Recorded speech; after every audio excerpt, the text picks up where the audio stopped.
Cities are a big deal. We pretty much all have to live in them. We should try hard to get them right. So few cities are nice. Very, very few out of many thousands are really beautiful. Embarrassingly, the more appealing ones tend to be old, which is weird because we're mostly much better at making things now. Cars, planes or phones. Why not then cities? It's crazy to settle for this and to leave something so important to chance. We need to get more scientific and identify the principles that determine how a city gets to be pretty or ugly. It's not a mystery why we like some cities so much better than others. This is a manifesto about how to make attractive cities. There are 6 fundamental things a city needs to get right. One of the things we really love in cities is order. Order means balance, symmetry and repetition. It means the same thing happening again and again and the left side matching the right side. Order is one of the reasons so many people love Paris, but most cities are a complete mess. When it's a mess, it seems like no one's in charge, and that's worrying. It's horrible when everything is jumbled up, a pitched roof next to a flat roof, a stark geometrical box next to a muddled car park, high-rise towers that look as if they've been placed at random like teeth in a gaping mouth. We generally have an itch to straighten things out, and when we can't, it's frustrating. The same urge is there when we look at cities. Often, it's not skyscrapers we mind in the city, it's skyscrapers that have been dumped without planning, like they are increasingly in London, whereas New York or Chicago shows the ordered way that we love. However, you have to keep something else in mind. Excessive order can be just as much of a problem. Too much regularity can be soul-destroying. Too much order feels rigid and alien. It can be bleak, relentless, and harsh. So the ideal we're seeking is variety and order. This is the idea in a square in Telč in the Czech Republic, where every house is the same width and height, but within that ordered pattern, every house has been allowed freedom at the level of form and colour. Or in Java Island in Amsterdam, where the pattern is quite strict. Each house is the same height and width, the colour range is restricted, but within this grid, each unit is completely individual. We're perfectly in the middle between chaos and boringness here, and that's what humans adore. That's what more and more cities should have, order and variety. So as a general rule, too much mess and it's off-putting, but too much simple order and it's boring. What we crave is organised complexity, which you can see as much here as here. Now for the second thing that makes cities beautiful. They have to have visible life. There are streets that are dead and streets that are alive, and in general we crave the live ones. This is a live street in Hong Kong. This is a live scene in Venice. In the 18th century, the painter Canaletto specialised in pictures of cities everyone loved because they're full of life. There's always plenty going on. In this painting, we can see a stonemason's yard. The work sheds are rough, but they're charming. It's fascinating to see what people are up to. How do they load those huge blocks onto the gondolas? The life of the city is on display, and we're primed to love this. Contrast this with the dead streets of many modern cities. Today, the places where a lot of the work gets done look dull and dead. They're spaced out along huge highways, and you never go there unless you happen to work there yourself, because there's nothing to see. And most office buildings are brutally anonymous. The people inside might be working on all sorts of fascinating stuff, but we just don't know, and it's disorienting and cold. The street levels are dead. Contrast this with the streets we all love, where you can see things going on, a bakery, a cobbler's shop, a market selling carpets, a burger bar, a bookshop. These are streets we love because they're full of life. More and more in modern cities, we've hidden life away. We have lots of dead sheds and dead towers connected up by dead motorways where you can barely glimpse your fellow humans. Rather than the old alleyways where you can see people at work, look at them in the eye as they walk down the road and feel connected to others. Modern planners have become obsessed by hiding technology rather than trying to make it nice to look at. Today, we'd be outraged if we heard a huge pipeline was going to be slapped across a lovely river. We'd be up in arms, but we book trips to go and see the Roman Pont du Gard in southern France. That's because it's built for beauty and practicality. We think it's the pipe we hate. It's not, it's just the ugliness. So let's make sure our streets are full of life, full of people doing stuff you can see through the windows. That's what makes certain cities so attractive to walk along, that work is on show, that people are proud of what they're doing and are happy to let the world notice and appreciate the practical side of things. There's a third principle of good cities. They are compact. In the past, being able to be alone, or just with your partner or family, was at first a huge achievement. Only the largest class, the poor, lived huddled together. and it was horrid. As soon as people had money, they wanted to move out and have their own plots. Through the later decades of the 20th century, more and more people tucked themselves away in a private realm, and it's been a disaster. It's become deadly, cold, boring, and very, very wasteful on the environment. A compact city like Barcelona swallows a fraction of the energy of a sprawling one like Phoenix in Arizona. We've built a world of endless dead dormitory suburbs connected by sterile wide motorways, all because we labour under the false impression that we want to be far away from other people.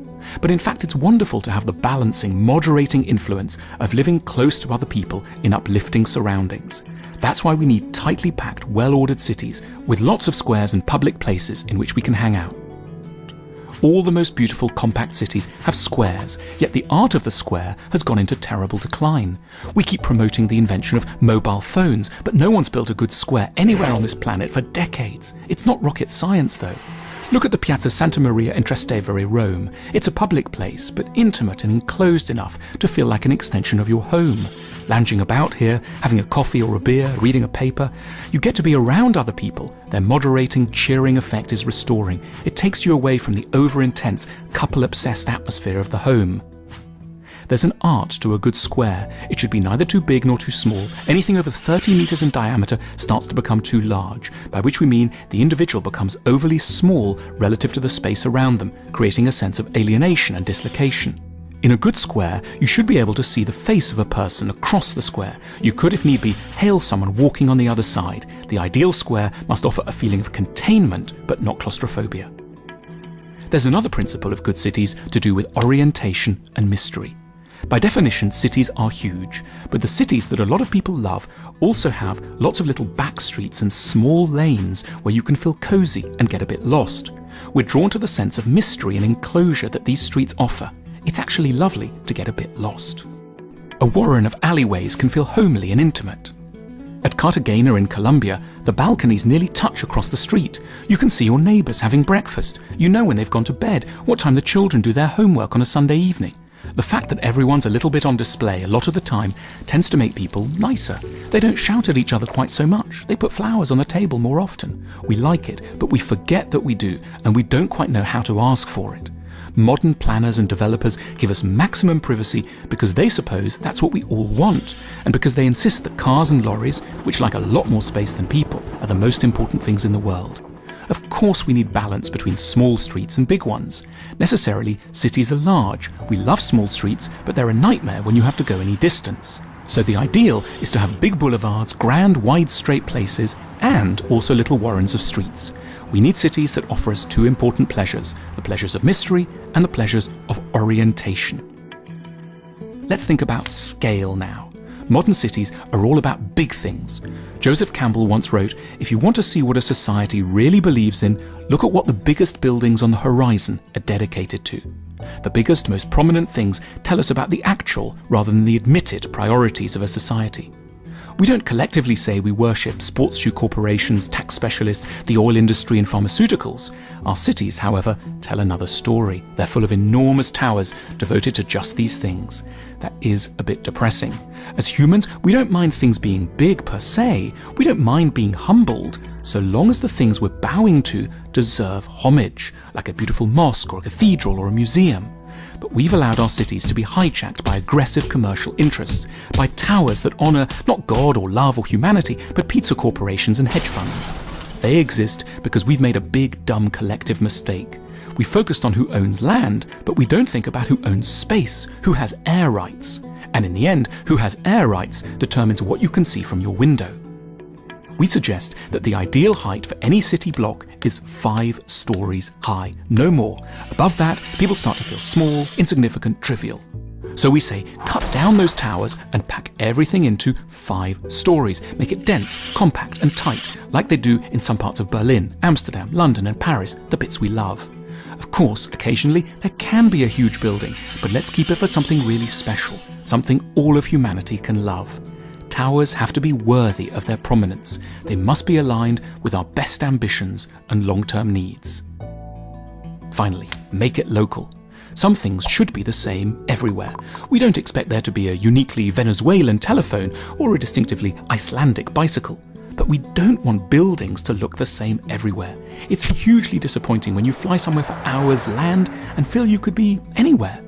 The problem isn't just that we'd like a bit of variation for its own sake. Because of climate, history, and social traditions, each society really does have different needs, different strengths and weaknesses. There are many distinct styles of happiness, many good and varied ways of conducting collective life.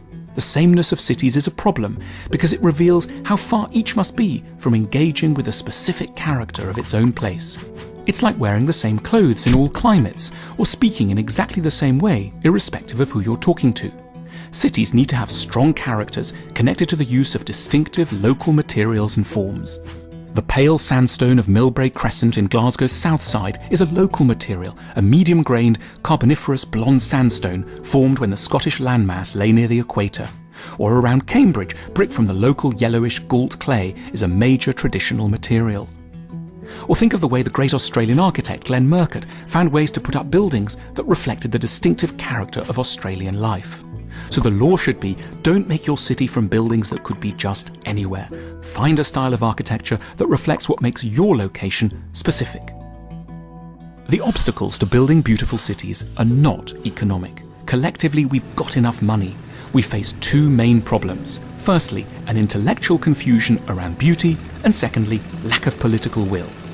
The intellectual confusion is, we think no one has a right to say what's beautiful and what's ugly. We get worried about who decides. We think beauty is subjective, so surely no one should say anything about it. It's a very understandable qualm, but it's horribly useful to greedy property developers. It's such a relief to these people to learn that there is no such thing as beauty. It means they can get away with murder. We may not agree to the very last point about what a beautiful city is, but we know an ugly one when we see it. No one's ever willingly taken a holiday in Frankfurt on Main or Birmingham, and there are good reasons for this to do with an objective sense of beauty.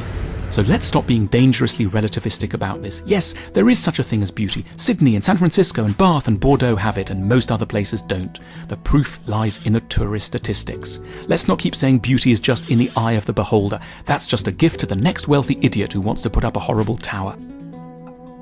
The other obstacle is a lack of political will. We've abandoned the design of cities to the greedy rich. We've given up believing in democracy. We face and have lost the battle between the public good and commercial opportunism. There will always be a greedy, slick lobby fighting for ugly development, but we can say no. Beautiful cities have only ever been created when governments impose strict and ambitious regulations to keep the greedy private guys in check. Think of Edinburgh's amazing New Town, which only got off the ground because the government established clear rules to keep developers in check. They wrote precise legislation detailing heights of buildings, quality of finish, the width of pavements, and the character of the skyline. That's the only way you get beauty.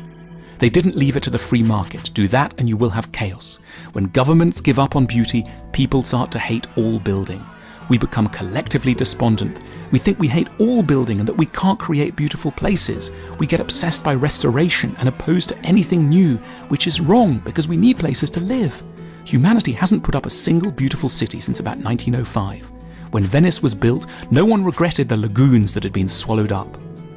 The goal of building should be to put up things that don't leave us regretting the nature that's been lost, because the architecture is every bit the equal of the designs of nature.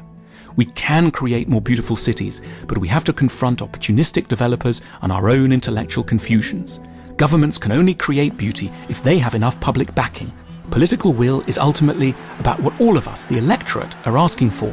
That's why we made this film and hope to awaken you to your power as citizens to help legislate for beautiful cities in the future. These are the 6 rules. Now it's time to fight to put them in action.